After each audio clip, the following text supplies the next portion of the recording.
اب جماعت صحابہ، ذرا دل تھام کر بیٹھو، جماعت صحابہ جن کی برکت سے کتاب اللہ اور سنت رسول اللہ ملی، جو اسلام کی تیسری جڑ ہیں، ان کے بارے میں بھی 4 باتیں بنیادی اور عقیدے کی یاد رکھ لو اور اپنی زبان سے کہہ لو۔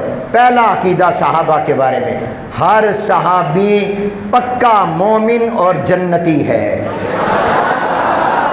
ان کے مومن ہونے کی گواہی بھی قرآن نے اور حضور نے دے دی ہے، اور ان کے جنتی ہونے کی گواہی بھی قرآن نے اور حضور نے دے دی ہے۔ ہر صحابی سب صحابہ۔ ایک بات۔ دوسری بات، عقیدے کی صحابہ کے بارے میں، تمام صحابہ سچے اور عادل ہیں۔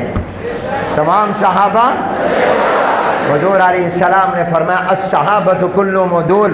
مشکات میں تو نہیں پڑھا، دورے میں پڑھو گے، دورے کے طلباء پڑھو گے کہ جب حدیثیں آئیں گی تو کئی حدیث کی سند کے راویوں پر بحث ہو جائے گی کہ یہ راوی سچا ہے یا نہیں، یہ کتنا سچا تھا، یہ دیانتدار تھا یا امانت دار تھا کہ نہیں تھا۔ ہر روایت پر کلام، ہر راوی پر کلام محدثین نے کیا ہے، مگر صحابی پر کہیں کوئی کلام نہیں کرتا کہ یہ صحابی سچا تھا یا نہیں تھا، کیونکہ ان کے بارے میں طے ہے کہ سارے صحابہ سچے ہیں۔ سند کے ہر راوی پر بات ہو سکتی ہے، ہر ایک پر جرح ہو سکتی ہے، مگر سند کے آخری راوی صحابی پر کوئی بات نہیں ہو سکتی۔ صحابہ تمام کے تمام عادل ہیں۔ کتنی باتیں ہو گئی؟ 2۔ تیسری بات، تمام صحابہ قیامت تک کے مسلمانوں انسانوں کے لیے معیار حق و صداقت ہیں۔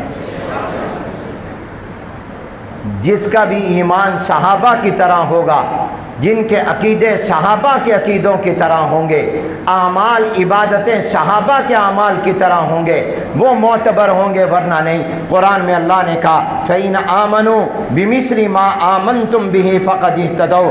اور حضور کے زمانے میں 2 جماعتیں تھیں، مخلصین مومنین کی، منافقین کی۔ منافقین کو اللہ نے کیا فرمایا؟ آمنو کما آمن الناس۔ او منافقو ایسے ایمان لاؤ گے جیسے ابو بکر لائے ہیں تب معتبر ہوگا، ورنہ نہیں۔ کما آمن الناس کا مصداق صحابہ کے علاوہ کون ہے؟ تو اس لیے میرے دوستو، تیسری بات سارے کہو، صحابہ کس پر پرکھیں گے؟ کسوٹی کیا ہے؟ صحابہ کرام۔ چوتھی اور آخری بات، صحابہ کرام کتابی شخصیات نہیں، صحابہ کرام قرآنی شخصیات ہیں۔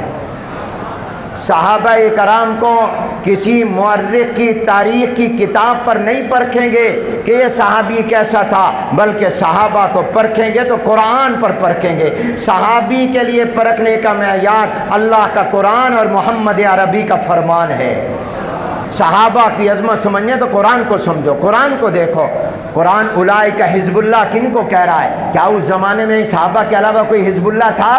قرآن اولئک هم المؤمنین مومنون کن کو کہہ رہا ہے؟ قرآن اولئک هم الصادقون کن کو کہہ رہا ہے؟ قرآن اولئک هم الصدیقون کن کو کہہ رہا ہے؟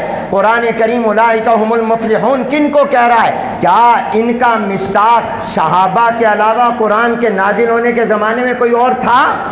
بولو بولو، نہیں تھا۔ اور جن کو انہوں نے صحابی کہہ دیا وہ صحابی ہے، جن کو تابعین نے صحابی مان لیا، کوئی مانے نہ مانے وہ صحابی ہے۔ یاد رکھو، ابو بکر تو ہے ہی، عمر عثمان علی ہیں ہی، امیر معاویہ بھی صحابی ہیں، ابو سفیان بھی صحابی ہیں، عمر بن عاص بھی صحابی ہیں۔ یہ تمام صحابی ہیں کیونکہ ان کو صحابی تابعین نے مان لیا، جن کو حضور نے فرمایا میرے صحابہ کے بعد یہ بہترین لوگ ہیں۔